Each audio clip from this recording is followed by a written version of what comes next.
Olá, tudo bem? Thiago Menezes para mais uma News nessa semana, colocando 4 destaques, um pouco mais condensado, falando sobre política, economia e atualidades em geral para te manter mais informado de uma forma mais resumida e prática.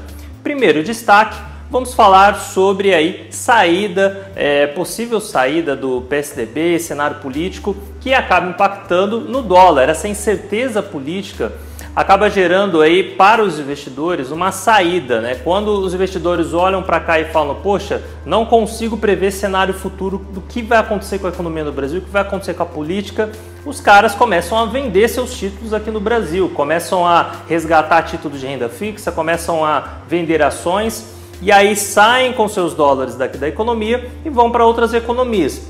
Só que com essa saída de dólares, né, o que a gente tem sempre naquele equilíbrio, né, da lei de oferta e demanda, quanto menos nós temos de um produto dentro de uma economia, mais vai subir o preço, né? Quanto mais escasso um produto, mais sobe o preço. Então, esse dólar saindo do Brasil e indo para outras economias acaba gerando aumento do dólar, por mais que o governo tenha aí interferido no dólar, fazendo zoados, fazendo leilões para que mantenha o preço mais baixo. E é isso que ele fez justamente agora nessa segunda-feira. Mas mesmo assim, vemos um dólar que saiu do patamar de 3,15 antes de todo aquele processo, né, das delações super premiadas aí da JBS, que causou todo aquele caos.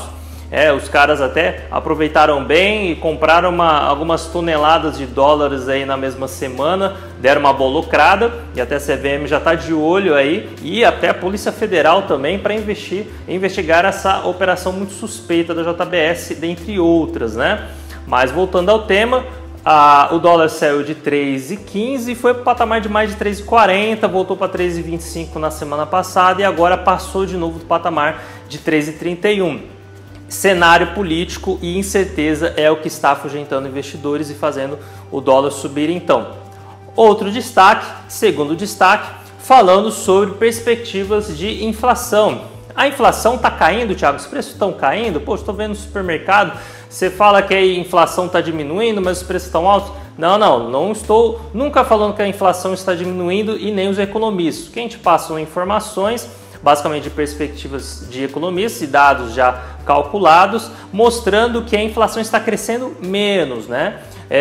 Vemos aí um patamar de 2 dígitos de inflação em 2015 e agora a inflação já beira aí patamares bem abaixo ali da média, né, do que o governo coloca, o Banco Central coloca como meta, que é 4,5% de inflação. A perspectiva agora para o final do ano ficou ainda menor do que na semana passada, segundo o relatório Focus, que pega a média de opinião dos principais economistas. Fechamento para 2017, perspectiva é 3,71 de alta de preços, bem diferente dos mais de 10% de 2015, né, de inflação, e para 2018, 4,37. Outro dado também interessante é que em maio a inflação foi bem abaixo do que o esperado. Ela acabou subindo somente 0,31%, enquanto que o mercado esperava mais de 0,4% de alta. E isso acabou realmente dando um certo ânimo para os mercados. Mas tem tanta coisa acontecendo, principalmente ruim, né, no cenário político, que essa questão de juros caindo, inflação mais controlada, está acabando até ficando meio que de escanteio, né?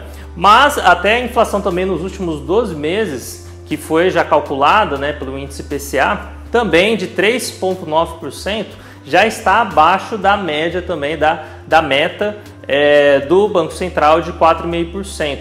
Então, pelo jeito, esse ano, pela primeira vez em alguns anos já, vamos ter abaixo do centro da meta a inflação. E perspectiva para crescimento, né, de PIB, né, do Brasil, para este ano foi reduzido e para o ano que vem também foi reduzido essa semana. Perspectiva de crescimento do PIB, 0,41% para este ano e 2,3% para o ano de 2018. Outro destaque, falando agora sobre índice de geração de novos empregos, acabou surpreendendo também um pouco, né? Cresceu 0,1% no mês de maio em relação a abril, porém, né, não adianta a gente também ser otimista e cego, né, do ponto de vista da realidade, de ver que esse índice, tudo bem, ele subiu de um mês para o outro, mas pouco, mostrando estabilidade de abril a maio na questão de geração de novos empregos.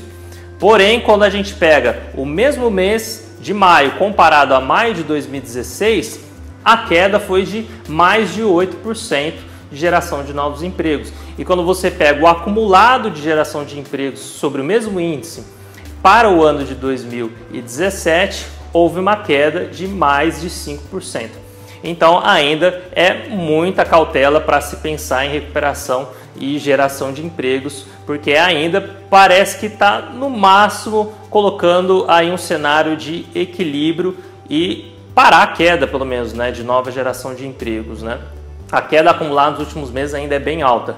Outro item de destaque, o último item, quarto item, falando sobre a questão da absolvição do Temer, chapa Dilma. Temer, na verdade, não vamos esquecer que na verdade é chapa Dilma e Temer, né? Ele era o vice e assumiu. Então, consequentemente, como eles, tanto Dilma quanto Temer, né, a chapa foi absolvida, ele continuou no governo. Tá, e isso soluciona a vida do Temer, do governo? Não, não vai solucionar, porque tem ainda processo para rolar na semana que vem de Rodrigo Janot contra o Temer, e ele pode sim cair dependendo do nível de denúncias de provas que possam ser apresentadas. Vamos ver o que vai acontecer e o que isso geraria, Thiago, em termos de economia, né, olhando política econômica, vai trazer um certo caos. A gente pode ver dólar subindo ainda mais, tudo que traz instabilidade, incerteza, acaba afugentando aí os investidores. Uma grande questão que entrou nessa semana, né, foi a questão se o PSDB ia sair ou não da base do governo, de apoio para o governo,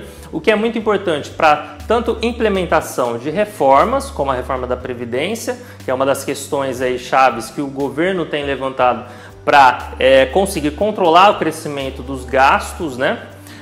Só que, além disso, também é muito importante manter a base que o PMDB hoje tem, não só por questão de reformas, mas até mesmo para evitar uma possível cassação e ganhar votos também no Conselho de Ética contra aí, os argumentos que possam ser apresentados do Temer e levar aí o Temer a cair.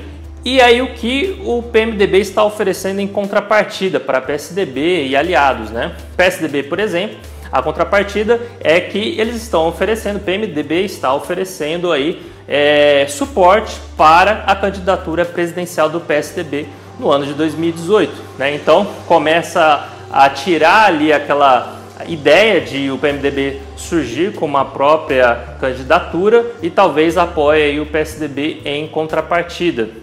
E outras contrapartidas vêm surgindo também. O Temer mesmo já vem junto com o governo desenhando um plano, né, que estão chamando de bondades, né, onde vão diminuir alíquotas de imposto de renda, só que de um lado, né, para quem paga a menor tributação, que é a faixa isenta de R$ 1.900, passaria para o dobro, né, em torno de R$ 4.000 de renda mensal, ficaria isento de pagar imposto de renda.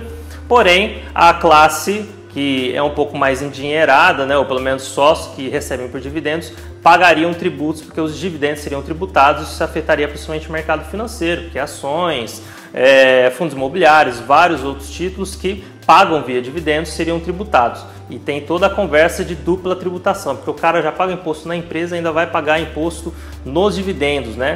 É um negócio que, se for ver, não é lá muito justo. Porém, é um pacote de bondades que talvez o Temer lance aí para que ele ganhe um pouco mais de popularidade frente à população em torno de todo esse cenário de crise que nós estamos vendo. É isso, gente. Muito obrigado pela sua participação, pela sua audiência. Fique conosco, dá aquela curtida se está no Facebook, compartilha, se inscreva no canal no YouTube, entre no blog, veja essas notícias com um pouco mais de detalhes e continue com a gente, porque aqui o seu futuro tem valor. Um grande abraço.